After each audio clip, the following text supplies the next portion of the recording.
Assalamualaikum warahmatullahi wabarakatuh. Selamat pagi, salam sejahtera untuk kita semua. Perkenalkan, saya Riana kelas 23A dari jurusan Pendidikan Guru Pendidikan Anak Usia Dini. Pada kesempatan kali ini saya akan menjelaskan materi teori belajar dan pengajaran guna memenuhi tugas terakhir pengantar pendidikan dari dosen pengampu Pak Andromeda Valentino Sinaga SSMPD. Apa itu teori behaviorisme? Teori belajar behaviorisme adalah perubahan tingkah laku sebagai hasil dari pengalaman. Belajar disebabkan adanya interaksi antara stimulus dengan respon. Dalam belajar, hal yang terpenting yaitu adanya impuls stimulus dan output atau respon. Misalnya, munculnya perilaku akan semakin kuat bila diberikan penguatan dan akan menghilang bila dikenai hukuman. Jadi, hakikat dari teori belajar behaviorisme ini adalah teori yang berfokus hubungan stimulus respon dan adanya perilaku nyata. Ismail et al. 2019. Pada teori belajar dalam aliran behaviorisme ada 3. Yang pertama, paham behaviorisme berkonsentrasi pada studi tentang tingkah laku yang dapat diamati dan diukur. Yang kedua, teori belajar behaviorisme menjelaskan bahwa pikiran merupakan kotak hitam yang tidak dapat diamati. Yang ketiga, oleh karenanya teori ini mengabaikan proses berpikir yang dapat terjadi dalam pikiran. Nah, di dalam belajar behaviorisme ada 6 tokoh yang terlibat. Yang pertama, Ivan Petrovich Pavlov. Ivan Petrovich Pavlov merupakan ahli psikologi dari Rusia yang mengemukakan bahwa individu dapat dikendalikan dengan cara stimulus alami yang tepat untuk mendapatkan respon yang diinginkan.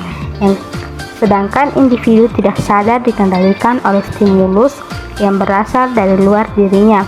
Yang kedua, Enwar Theodiko. Dalam teori behaviorisme, Theodiko menemukan hukum-hukum belajar seperti hukum kesiapan, hukum latihan, dan hukum akibat. Yang ketiga, John B. Watson. Menurut Watson, belajar adalah proses refleks yang terjadi atau respon bersyarat melalui stimulus pengganti. Semua tingkah laku lainnya terbentuk oleh hubungan stimulus respon baru melalui conditioning. Yang keempat, Carhart. Bagi Hart, tingkah laku seseorang berfungsi untuk menjaga kelangsungan hidup. Oleh karena itu, dalam teori Carhart, behaviorisme disebutkan sebagai kebutuhan biologis dan pemuasan kebutuhan biologis menempati posisi sentral. Yang kelima, Edwin Guthrie. Edwin Guthrie mengemukakan teori kontiguitas yang memandang bahwa belajar merupakan kaitan asosiatif antara stimulus tertentu dan respon tertentu. Dan yang keenam, Burrhus Frederick Skinner. Burrhus Frederick Skinner mengeluarkan karya berjudul About Behaviorism. Ia menyebutkan tingkah laku terbentuk oleh konsekuensi yang ditimbulkan oleh tingkah laku itu sendiri. Prinsip-prinsip belajar dalam behaviorisme. Yang pertama, proses belajar dapat berhasil dengan baik apabila pembelajar ikut berpartisipasi secara aktif di dalamnya. Yang kedua, materi pelajaran dibentuk dalam bentuk unit-unit kecil dan diatur berdasarkan urutan yang logis sehingga pembelajar mudah untuk memahaminya dan mempelajarinya. Yang ketiga, tiap-tiap respon perlu diberi umpan balik secara langsung sehingga pembelajar dapat mengetahui apakah respon yang diberikan telah benar atau belum. Dan yang terakhir atau keempat, setiap kali pembelajar memberi respon yang benar, ia perlu diberi penguatan. Pengertian teori konstruktivisme. Konstruktivisme didasarkan pada pernyataan bahwa kita semua membangun pengetahuan kita sendiri dari lingkungan untuk memperoleh pengalaman dan skema. Dalam proses pembelajaran, siswa yang harus mendapatkan penekanan mereka yang harus aktif mengembangkan pengetahuan mereka, bukan pengajar atau orang lain. Tokoh-tokoh dalam konstruktivisme. 1. Konstruktivisme menurut Piaget menekankan pada proses yang dilalui siswa untuk mengetahui sesuatu dan tahapan yang dilalui untuk memperoleh pengetahuan tersebut. Piaget meyakinkan bahwa kecenderungan siswa berinteraksi dengan lingkungan adalah bawaan sejak lahir. Anak pada dasarnya memproses dan mengatur informasi dalam benaknya dalam bentuk skema.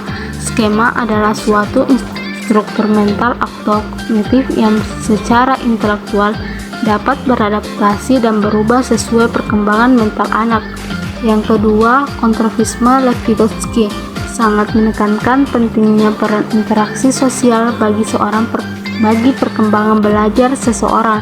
Vygotsky percaya bahwa belajar dimulai ketika seorang anak dalam perkembangan zona proksimal, yaitu suatu tingkat yang dicapai oleh seorang anak ketika ia melakukan perilaku sosial. Zona ini juga dapat diartikan sebagai seorang anak yang tidak dapat melakukan sesuatu sendiri tetapi memerlukan bantuan atau kelompok. Tujuan teori konstruktivisme.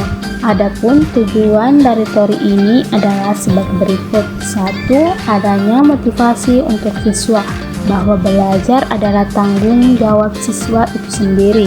2. Mengembangkan kemampuan siswa untuk mengajukan pertanyaan dan mencari sendiri pertanyaannya. 3. Membantu siswa untuk mengembangkan pengertian dan pemahaman konsep secara lengkap. 4. Lebih menekankan pada proses belajar, bagaimana belajar itu.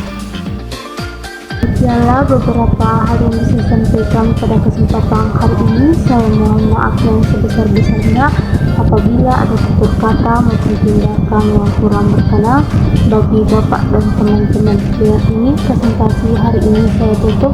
Terima kasih atas kehadirannya. Wassalamualaikum warahmatullahi wabarakatuh.